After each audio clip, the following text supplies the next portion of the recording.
अरे भैया कहाँ जा रहे हो? सुन तो लो, फाइनली मेरा आंसर आ गया मैथ का, वो भी 20 क्वेश्चन करने के बाद। 20 क्वेश्चन करने के बाद एक आंसर और इतनी खुशी। और क्या भैया। तू फेल होगा, लिख के ले ले।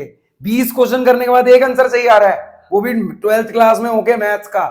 इससे बढ़िया ना अब जो बताने वाला हूं ना वो देख ले। 20 क्वेश्चन की जरूरत नहीं है, सिर्फ एक क्वेश्चन की, एक पेपर की जरूरत है। उसके बाद ना भाई मैथ्स हो या फिर अकाउंट्स हो, जो मर्जी हो, सबको रिप्लेस कर देगा। ठीक है, तो गाइज आज हम करने वाले हैं फिजिकल एजुकेशन। तुम्हारा पेपर है ना 17 तारीख को, इसीलिए भाई ये वीडियो बना रहा हूं, क्योंकि ये फिजिकल एजुकेशन उन बच्चों के लिए बहुत इंपॉर्टेंस रखता है जिनको किसी ना किसी सब्जेक्ट से क्या है, बहुत तगड़ी नफरत है। इतनी नफरत तो तुम्हें अपने एक्स से नहीं है जितनी नफरत तुम्हें उन चुनिंदा सब्जेक्ट से है, ठीक है, जिनमें तुम बिल्कुल भी मन लगा के नहीं पढ़ पा रहे। भाई क्यों नहीं लग रहा मन, क्यों नहीं हो रही पढ़ाई तुमसे? क्योंकि भाई नहीं करना चाहते ना तुम उन सब्जेक्ट को, बस ले लिया किसी के कहने पे 11th में, और अब 12th की जब बात आई है तो तुम्हें जरूरत किस चीज की है? परसेंटेज की। और वो सिर्फ वही सब्जेक्ट बनाएगा, ठीक है, जो तुम्हें हर चीज से क्या कर देगा, बाहर निकालेगा और तुम्हारे रिजल्ट को ठीक रखेगा। और वो उनमें से एक सब्जेक्ट भाई ये भी होने वाला है। देख रहे हो ना कितना बड़ा दिल बनाया हुआ है इस पे। ये फिजिकल एजुकेशन होगा।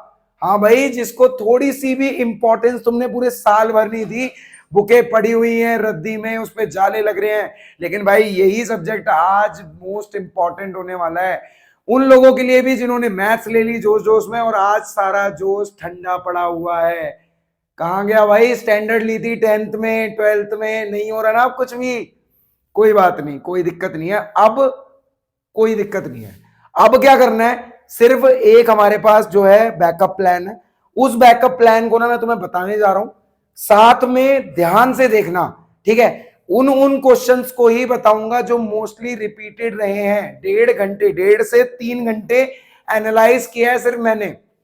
5 सालों के पेपर उठाए हैं और देखा है लगातार कौन से क्वेश्चन, कौन से टॉपिक रिपीटेड है। ठीक है, इस वीडियो के डिस्क्रिप्शन में एक पीडीएफ भी लगी होगी, ठीक है, जिसमें मोस्ट रिपीटेड क्वेश्चन आपके होंगे। और मैं इस वीडियो में तुम्हें हर चैप्टर के इंपॉर्टेंट टॉपिक बताने वाला हूं। क्या बताने वाला हूं? हर चैप्टर के इंपॉर्टेंट टॉपिक। और याद रखना भाई, तुम्हारा जब रिजल्ट आएगा ना तो उसमें क्या है ना भाई, थोड़ा सा भी दाग नहीं लगना चाहिए कि एक में लिखा हुआ है फेल। फेल वर्ड कहीं भी अच्छा नहीं लगता, ऊपर 80 नीचे 90, लेकिन एक में फेल। वो फेल कोई भी सब्जेक्ट हो सकता है, सबका एक ना एक चीज, एक ना एक सब्जेक्ट डिफिकल्ट लगता ही है, और उसमें डर बना रहता है। तो उस डर को और उस मार्कशीट को ठीक रखने के लिए फिजिकल एजुकेशन कर लो, सबके लिए एडिशनल है। और अगर किसी में भी डिफिकल्टी आएगी तो फिजिकल एजुकेशन उसको नीचे बुला के खुद ऊपर पहुंच जाएगा और आपको पास करवाएगा। क्लियर? तो अब हम स्टार्ट करने वाले हैं क्या, फिजिकल एजुकेशन के मोस्ट इंपॉर्टेंट टॉपिक्स की वीडियो, और इनको दिमाग में उतार लो। और जितना हो सकता है भाई, जितना हो सकता है अपने ग्रुप्स में शेयर करो, ठीक है, ताकि ज्यादा से ज्यादा लोग स्ट्रेस फ्री अपने बोर्ड के बाकी पेपर पे क्या करें, फोकस करें। चलो स्टार्ट करते हैं भाई। तो भाई इससे पहले कि मैं तुम्हें हर एक चैप्टर के इंपॉर्टेंट टॉपिक्स बताऊं, ठीक है, और तुम्हारी इतनी सी मोटी बुक को, ठीक है, इतनी सी पतली सी एक डायरी में कन्वर्ट कर दूं कुछ इंपॉर्टेंट टॉपिक्स के साथ, ठीक है, तो इससे पहले मैं तुम्हें यह बता देता हूं कि भाई तुम्हारा पेपर देखने में लगेगा कैसा। ठीक है, कुछ बच्चों को तो यह भी नहीं पता कि कितने सेक्शन में वो डिवाइडेड है और कौन सा सेक्शन कितने मार्क्स का आएगा। ठीक है, तो मैं तुम्हें बताने वाला हूं फिजिकल एजुकेशन का ब्लूप्रिंट। एक बार देखते हैं इसको। भाई सेक्शन ए में 18 एमसीक्यू मिलेंगे, एक एक मार्क्स के 18, मतलब 18 मार्क्स तो यहां से ले लेने हैं आपको। उसके बाद सेक्शन बी में 6 क्वेश्चन है, करने सिर्फ कितने हैं, 5। ठीक है, तो भाई वो लोग भी चाहते हैं कि फिजिकल में कुछ करके दिखाओ तुम, इसीलिए 5 क्वेश्चन करने को बोला है। 2 मार्क्स के 5 मतलब 10 मार्क्स। सेक्शन सी की तरफ बढ़ते हैं, 6 क्वेश्चन, वो वापस से आपको मोटिवेट कर रहे हैं कि 5 ही करो लेकिन सही से करो। 3 मार्क्स के 5 मतलब 15। उसके बाद सेक्शन डी पे आ जाओ, 3 क्वेश्चन है भाई, कहीं तो कुछ तो खोना पड़ेगा कुछ पाने के लिए, सारे के सारे करने हैं। 4 मार्क्स के 3 क्वेश्चन होंगे, 12 मार्क्स आपको यहाँ पे मिल जाएंगे। लास्ट अब आ जाते हो सेक्शन ई पे, 4 क्वेश्चन यहाँ पे होंगे, एनी 3 इसमें से करने हैं, और होंगे कितने मार्क्स के, 5-5 मार्क्स के 3 करने हैं, 3 5 जा 15। और यहां से टोटल आपका बनता है पूरे पेपर का 70, तो थ्योरी 70 की, और आप गए थे फिजिकल की प्रैक्टिकल का बोल के, ट्रैक सूट पहन के, 30 मार्क्स वहां से। ठीक है, तो कितने हो गए, 100 मार्क्स यहाँ पे हो गए। क्लियर? तो ये आपको पता लग गया। अब मैं आपको बताने वाला हूं लाइन वाइज सारे चैप्टर के क्या इंपॉर्टेंट। ठीक है, इसे एक बार स्क्रीनशॉट ले लो। तो गाइज अब हम स्टार्ट करने वाले हैं कि चैप्टर 1 से लेकर 3 तक के कौन कौन से इंपॉर्टेंट क्वेश्चन आपके लिए हैं। और भाई पूरी बुक को मत छानो, टेंशन मत लो कि इतने पन्ने और एक रात, इतने पन्ने और एक रात और पूरा 70 मार्क्स का बोर्ड का पेपर कैसे कंप्लीट होगा। सिर्फ उन्हीं टॉपिक से कंप्लीट होगा जो अभी मेरे हटने पे आप स्क्रीनशॉट लोगे उसका, ठीक है। इन्हीं टॉपिक को पढ़ो, पूरी बुक को मत छानो, ठीक है। कैसे कैसे करना है आपको, क्लियर। देखो भाई, सबसे पहला चैप्टर 1 है आपका management of sports event. Management of sports event में आपको क्या दिया हुआ है, सबसे पहले fixtures and their procedure. Fixtures पता है ना भाई, टूर्नामेंट कराने के तरीके, ठीक है, बाय सीडिंग, नॉकआउट, ठीक है, ये सारे जितने भी, और साइक्लिक देखा जाए भाई, cyclic, by seeding, knockout tournament पे क्वेश्चन पक्का है। 5 साल के पेपर में मैंने देखा भाई लगातार रिपीट होता ही रहता है। तो इस टॉपिक को तो दिमाग में करके जाओ। पूरी बुक नहीं पढ़ सकते, हर एक टॉपिक को नहीं देख सकते, याद नहीं रख सकते, लेकिन चुनिंदा तो टॉपिक याद रख सकते हो ना भाई। इतना टाइम तो है ना तुम्हारे पास, ठीक है। अगर इतना भी नहीं है ना तो भाई लग जाओ उसी सब्जेक्ट में जो तुम्हें ले डूबेगा, ठीक है। अगर इतना तुम्हें मौका मिल रहा है ना बचने का, तो इन टॉपिक्स को करो सिर्फ, ठीक है। और ज्यादा टाइम है नहीं हमारे पास, तो बस लेके बैठ जाओ और करना शुरू कर दो। सबसे पहले भाई फिक्सचर्स और उनके procedure, cyclic, by seeding etcetera, इनको जरूर देख लेना अच्छे से, कैसे कैसे कैलकुलेट किए जाते हैं। भाई केस स्टडी की तरह क्वेश्चन बना हुआ है, ऊपर एक फिक्सचर दे दिया जाएगा, खाली जगह दी होगी, नीचे 4 क्वेश्चन पूछे जाएंगे, ठीक है, कि कैसे, कितनी टीम, कौन सी टीम विनर बनने वाली है, कितनी टीम कौन से राउंड तक जाएंगी, ऐसे करके 4 से 5 क्वेश्चन होंगे आपके, 4 नंबर का क्वेश्चन आएगा, क्लियर। उसके बाद इंट्राम्यूनल एंड एक्स्ट्राम्यूनल टूर्नामेंट है आपके, 3 नंबर का क्वेश्चन है इसका चैप्टर नंबर 1 से। और last run for specific cause, ठीक है, किसी भी कारण के लिए जो मैराथन वगैरह कराई जाती है उसके नाम से, ये भी एक बार पढ़ के जाना, क्लियर। तो ये आपको मिलेगी ज्यादा से ज्यादा कितने की, 2 नंबर की। ये हो गया हमारा चैप्टर 1 कंप्लीट। चैप्टर 2 पे आ जाते हैं, जिसका नाम क्या है, child and women in sports. इसमें सबसे पहली चीज क्या है, कॉमन पोस्चरल डिफॉर्मिटीज, ठीक है। जितनी सच्ची मेरी बातें नहीं है ना, उतना सच्चा ये क्वेश्चन है जो कि पेपर में पक्का दिखेगा आपको, ठीक है। मतलब थोड़ा समझ जाना कि जितनी सच्ची मेरी बातें नहीं है, क्वेश्चन उससे ज्यादा सच्चा है। ये मत सोचना कि भैया झूठ बोल रहे हैं तो ये क्वेश्चन कैसे सच हो सकता है, भाई ये आएगा, याद रखना जरूर आएगा। डिफॉर्मिटीज कितने टाइप की होती हैं, कैसे कैसे उन्हें ठीक किया जाए, इसे बहुत अच्छे से कर लेना, बहुत अच्छे से, ठीक है। Knock knee, flat foot, round shoulder etcetera, ठीक है, ये आपकी डिफॉर्मिटीज है, इनको सही से पढ़ के जाना।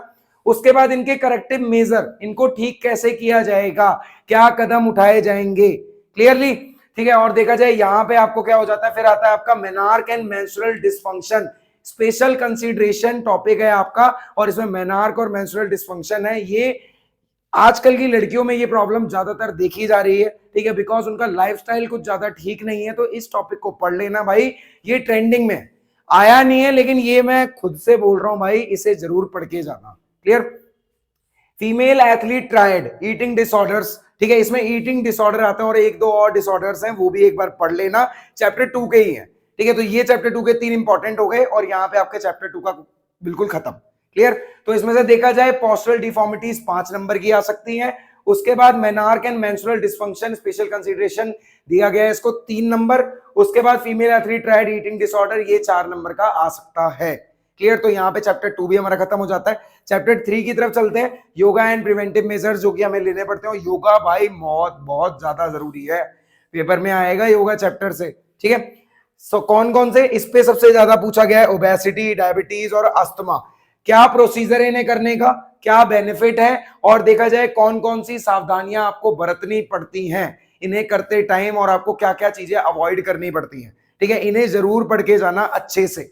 उसके बाद जैसे मत्स्यासन हो गया, आपका धनुरासन हो गया, इस वाले पे तो बहुत पूछा गया है भाई, जो आपका मत्स्यासन है, ठीक है, इस पे क्वेश्चन काफी बना हुआ है, क्लियरली, ठीक है। तो देखा जाए भाई इन तीनों चैप्टर के ये टॉपिक आप कर लेना, स्क्रीनशॉट एक बार ले लो, ठीक है। फिर मैं अगले 3 चैप्टर के आपको इंपॉर्टेंट बता देता हूं, क्लियर। तो भाई 3 चैप्टर के तो मैं बता दिए, ठीक है। 4th, 5th, 6th चैप्टर में भी हम देख लेते हैं क्या क्या जरूरी है, क्योंकि हम टाइम बचाने वाले हैं, ठीक है। वैसे ही बोरिंग सब्जेक्ट लगता है, लेकिन इतना इंपॉर्टेंट हो जाएगा समय के साथ, हमें ये नहीं बताता।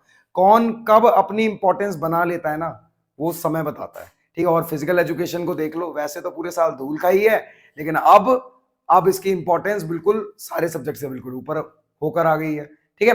तो एक बार देख लेते हैं 4th चैप्टर में क्या है।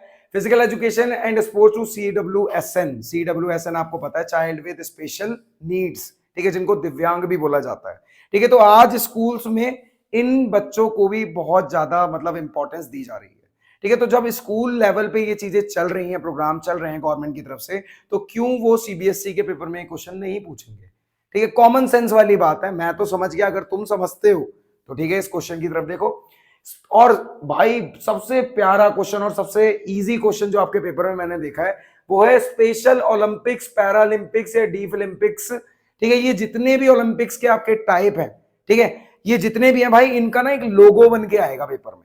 ठीक है, सबका लोगो बहुत ध्यान से देखना है, कैसा बना है, कैसा कलर यूज हुआ है, मतलब कलर्स बहुत अच्छे से याद रख लेने हैं आपको। उसके बाद मतलब लोगो के बारे में पता होगा कि लोगो कौन सा किसका है, डीफ ओलंपिक्स का कौन सा है, पैरालंपिक्स का कौन सा है, स्पेशल ओलंपिक्स का कौन सा है, ये दिमाग में बिल्कुल याद रख के जाना है। उसके बाद इनके कलर्स, ठीक है, इनके रियल लोगों के कलर्स क्या हैं ये जरूर याद रखना।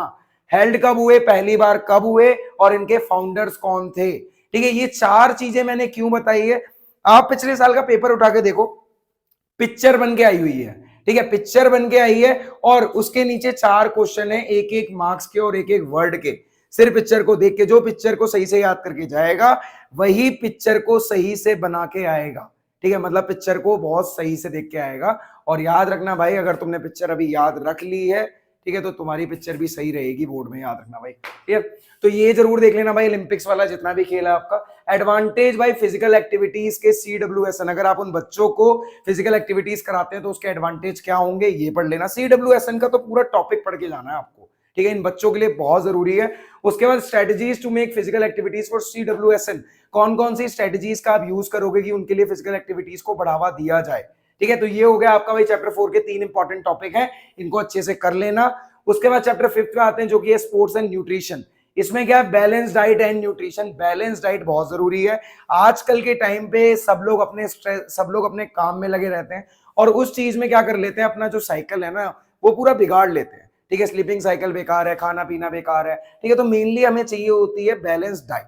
ठीक है, तो बैलेंस डाइट भी एक ट्रेंडिंग टॉपिक है, देख के जाना। 4 नंबर का आ सकता है पेपर में। Importance of diet in sports pre and post competition, competition से पहले क्या खाना है और उसके बाद आपको क्या खाना है, ये आपके लिए जरूरी होगा। क्लियर है ये चीज। उसके बाद चैप्टर 6 पे आ जाते हैं, test and measurement in sports. और ये क्वेश्चन भाई मैंने 50 बार रिपीटेड देख लिया है, 50 बार। ठीक है, और 51 बार तुम्हारे पेपर में मिलेगा कि ये है BMI। पूरा टॉपिक पढ़ लेना, क्योंकि इसके ऊपर एक न्यूमेरिकल क्वेश्चन देखा है मैंने कि एक बच्चा है, उसकी हाइट इतनी, उसका वेट इतना है, BMI बताओ और देखो किस कैटेगरी में आता है और कैसे इसको ठीक किया जा सकता है। तो BMI को आप अच्छे से करके जाएंगे। सीनियर सिटीजन फिटनेस टेस्ट, जो कि एक एग्जांपल है रिकली एंड जोन्स का, देखा जाए तो ये सारे जो फिटनेस टेस्ट हैं 6-7 और भी हैं, इनको ऊपर ऊपर से देख के जाना जरूरी है आपके लिए। फिटनेस टेस्ट का टॉपिक बहुत अच्छे से पढ़ना है। फिर मेरे को मत कहना भैया फिजिकल में भी नहीं निकाल पाए और एक जो अब हमारा वो सब्जेक्ट है अब हम उसी को झेलेंगे। भाई इसको ही अच्छे से कर लो ताकि वो पेपर जब आएगा तो उसको भी कर लेना। ठीक है, तो हो सकता है ये भी हो जाए और वो भी हो जाए। बैकअप प्लान लेके चलो ना भाई, स्ट्रेटेजी दिमाग में होनी चाहिए आपके। तो भाई इतना मैंने तुम्हें 6 चैप्टर तक का बता दिया, अब इसका स्क्रीनशॉट ले लो। फिर बचे 4 चैप्टर, वो भी बता के खत्म करते हैं। ठीक है, तो भाई अब हमारे पास सिर्फ हमारे 4 चैप्टर बचे। ठीक है, 6 चैप्टर के मैंने आपको इंपॉर्टेंट बता दिए। सिर्फ करने क्या है, इंपॉर्टेंट करने, बहुत अच्छे से करने, पूरी बुक नहीं करनी है। ठीक है, इन टॉपिक को ही करके जाना है भाई। एक चीज हमेशा याद रखना, ये तो आज सिर्फ एक फिजिकल का पेपर है। ठीक है, आगे 12th के बाद भी आपके कॉलेज के पेपर होंगे। तो बाकी पेपरों में करना क्या होता है ना, आप अगर शीट का पेपर भर मतलब पूरी शीट भर के आ सकते हो तो आप पास होके दिखा सकते हो। सिंपली आप में ये टैलेंट होना चाहिए, और ये टैलेंट सिर्फ उनमें होता है जो बेसिकली ना अपने दिमाग को भर के जाते हैं। आप पेपर में लिखना पता है कब बंद करते हो, ठीक है, आपके आइडियाज आना कब बंद होते हैं, जब आप पढ़ के ही नहीं गए होते हो। आप कम से कम एटलीस्ट उतना तो इनफ पढ़ के जाओ कि पेपर में लिखते हुए रुको ना। ठीक है, आप गलत लिख रहे हो वो बात अलग है, आप लिख के नहीं आ रहे हो वो बात अलग है। ठीक है, लिख के ना आने वाले को मिलते हैं 0 और कुछ भी लिख के आने वाले को कुछ ना कुछ मिलता जरूर है। क्लियर है ना ये चीज। ठीक है, तो भाई पढ़ने सारे टॉपिक हैं और दिमाग को भर के ले जाना है, और वो दिमाग का भरा हुआ सारा वहां पेपर में भर देना है। ठीक है, तो टॉपिक देखो कौन कौन से हैं चैप्टर 7 के।